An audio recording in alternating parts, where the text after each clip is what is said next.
Alright everybody, let's just all get it off of our chests. Koalas and kangaroos, boomerangs, didgeridoos, Sydney, Melbourne, Uluru, crocodiles, cockadoos, everything that will kill you, shrimp on Barbies, that's not true, that Vegemite stuff that tastes like poo, coral reefs and platypuses, platypi, what's the plural of platypus? Alright, now let's actually learn about the freaking country.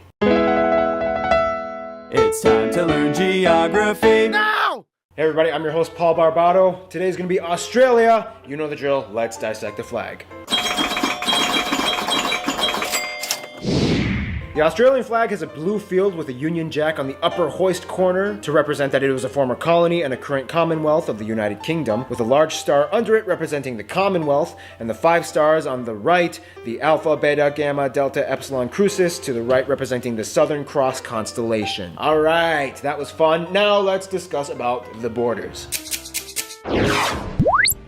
Now, obviously, as an island nation, a rather large one, but still an island, Australia doesn't have any borders with any other nations, but that doesn't mean that Australia doesn't have some rather intriguing parameters. The country divides itself up in a rather intriguing way. Like the US, Australia has states, not provinces. There is a difference. 6 of them, and each one kind of has their own little flair and quirks, like Tasmania, known for being crazy. Where things get a little interesting, though, are the territories. Australia has 3 domestic internal territories and 6 overseas territories. Technically 7 if you include the Australian Antarctic Territory, even though the Antarctic Treaty kind of bans anybody from claiming Antarctic soil as their own, which we will find out in future episodes that a lot of countries do a wonderful job at ignoring. The 3 internal territories are Northern Territory, Capital Territory, which is basically just the capital city of Canberra and some extra space around it, and the confusing little tyke Jervis Bay Territory. Jervis Bay was bought and developed to give the inland capital Canberra access to the sea, and eventually Jervis Bay split from the capital. However, it's still counted as part of the capital in elections. It's a little confusing, even though it really doesn't have much going for it, except for a small navy base and beaches that it kind of took from other neighboring towns. The most dramatic border area, though, would have to be the middle of Australia. For years, this slab of land didn't exactly quite know how to distinguish itself and has gone through 4 transitions in the past century. First, it was all South Australia, which didn't quite make sense because parts of it touched the northern parts of Australia, so it split into 2, 1 state and 1 territory. Then for 4 years, it became South Australia and 2 territories, the new one being called Central Australian Territory. Then finally it changed its mind and went back to being Northern Territory. Central Australia is kind of like your girlfriend at a restaurant. What do you want? What do you want? It's not that simple! Finally, we reach the overseas territories. Although Australia has over 8,000 islands under its sovereignty, 6 of these islands operate as distinct territories, some of which sustain themselves with permanent populations. They are Ashmore and Cartier, the Cocos or Keelings Islands, Coral Sea Islands, the Heard and McDonald Islands, and the popular holiday spot, Norfolk Island, and the pleasant Christmas Island that gets attacked by huge coconut crabs every year. Finally, Australia is home to arguably the most micronations in the world. Places like the Principality of Wye, Rainbow Creek, the Empire of Atlantium, and more. These nations were developed by either small groups of people or a single person because they were doing things like protesting taxes and wanted to claim autonomy, or they were just kind of bored and decided to amuse themselves. But still, hey, they tried. Alright, now let's talk about the landscape, shall we?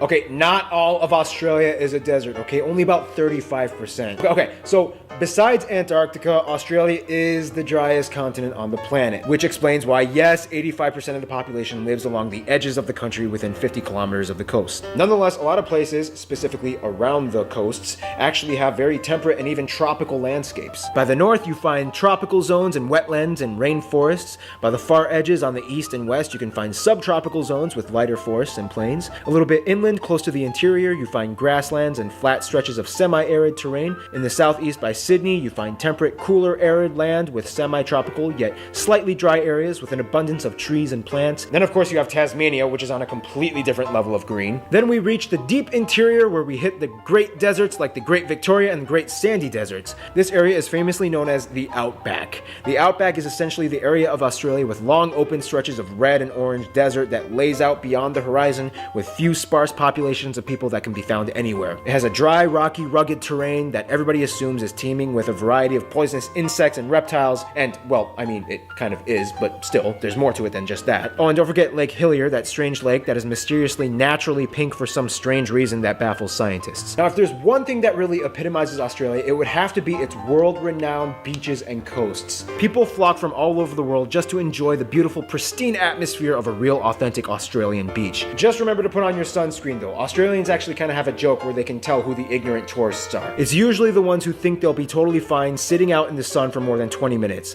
Skin cancer rates are actually exceptionally high in Australia, and the population has acknowledged the precautions that they need to take. Now, we all know that Australia is home to some of the most unique and curiously distinct animal species in the world not found anywhere else. However, Australia is also known as the home of many feral species. Australia has over 50 invasive species that were brought over to the land from areas mostly in Europe, and over the course of nearly 1.5 centuries have bred and spread like wildfire all over the country. Animals like the European rabbit, red fox, water buffaloes, goats, pigs, even camels, and worst of all, the famous cane toad. They've all gone wild and have cost the Australian government billions of dollars in environmental damages and maintenance. Yeah, I don't really know how to transition into the demographics from this part, so here's demographics.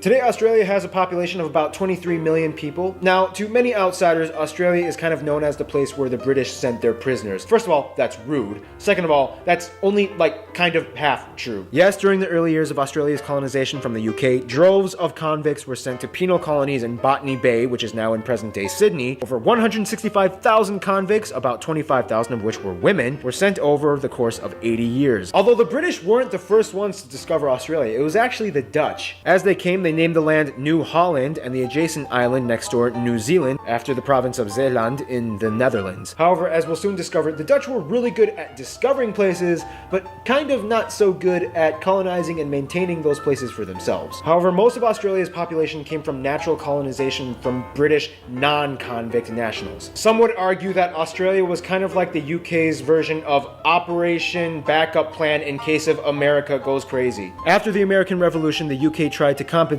for lost colonies by re-establishing new ones, and Australia was hot on the list. About 85% of the population is European. Asians make up the next largest minority of about 12%, mostly coming from China and India and other Southeast Asian countries like Vietnam and the Philippines. And by the way, yes, Australia does have black people, not many, but before the Federation began, Africans, mostly from sub-Saharan countries like South Africa, Mauritius, Zimbabwe, and Sudan, have historically resided in Australia. It wasn't until the 60s when African assistance programs allowed many Africans to study and eventually move to Australia. Today, they make up about 1% of the population. One demographic of people that commonly gets overlooked, though, would have to be the native Australians, commonly known as the Aborigines, which make up about 3% of the population. Aborigines are a very unique and distinct people group that come from hundreds of different tribes, each with their own language and dialect, spread throughout the north, south, and central regions. Today, Aboriginal rights are a huge hot-button topic in Australian legislation, and about 22% of the land of northern Australia is Aboriginal owned. In 2013, Aboriginal groups actually banded together and decided to kind of make their own little state